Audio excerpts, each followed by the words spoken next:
নতুন বছরের শুরুতেই আবারও কৃষক বন্ধুদের জন্য ধেয়ে আসলো অত্যন্ত সুখবর। তো কৃষক বন্ধুদের টাকা বাড়ানো হলো, ন্যূনতম 5,650 টাকা করে পাবে প্রতিটি কৃষক ভাইয়েরাই। তো ভিডিওটি স্কিপ না করে ভিডিওটি সম্পূর্ণ দেখার অনুরোধ রইল। চলুন বিস্তারিত আলোচনা করা যাক। 2025-26 সালের বাজার মৌসুমে কাঁচা পাটের ন্যূনতম সহায়ক মূল্য এমএসপি বাড়ানো হয়েছে, যা কৃষকদের জন্য একটি সুখবর। এবার প্রতি কুইন্টালে পাটের এমএসপি 5,650 টাকা নির্ধারণ করা হয়েছে, যা গত বছরের তুলনায় 315 টাকা বেশি এবং প্রায় 6% বৃদ্ধি পেয়েছে। এই সিদ্ধান্তটি কেন্দ্রীয় মন্ত্রিসভা আজ অনুমোদন করেছে। কেন্দ্রীয় মন্ত্রী পীযূষ গোখলে বুধবার এক সংবাদ সম্মেলনে জানান, এই মূল্য বৃদ্ধি কৃষকদের জন্য লাভজনক হবে এবং তাদের আয় বাড়ানোর পথ প্রশস্ত করবে। তিনি আরো বলেন, ধান চাষের জন্য গড় খরচের তুলনায় কৃষকদের লাভ হবে 66.8%। গত 10 বছরে ধানের এমএসপি বৃদ্ধির প্রবণতা ছিল চোখে পড়ার মতো। 2014-15 সালে প্রতি কুইন্টাল পাটের এমএসপি ছিল 2,400 টাকা, তবে আজকের দিনে তা 2.35 গুণ বেড়ে 5,650 টাকা হয়ে দাঁড়িয়েছে। এছাড়াও এই এমএসপি বৃদ্ধির পাশাপাশি কেন্দ্রীয় মন্ত্রিসভা জাতীয় স্বাস্থ্য মিশনকেও আরো 5 বছর সম্প্রসারণের সিদ্ধান্ত নিয়েছে। তো বর্তমানে বিভিন্ন ফসলের এমএসপি মূল্য তালিকা প্রতি কুইন্টালে কিরকম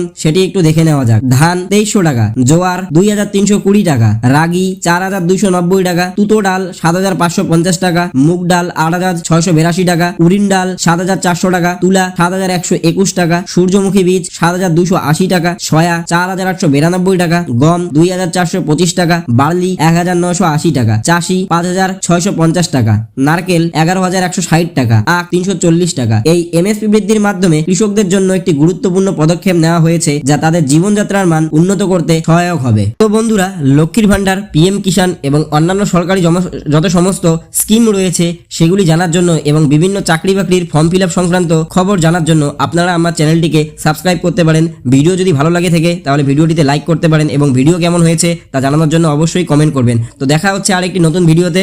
ভালো থাকবেন, ধন্যবাদ।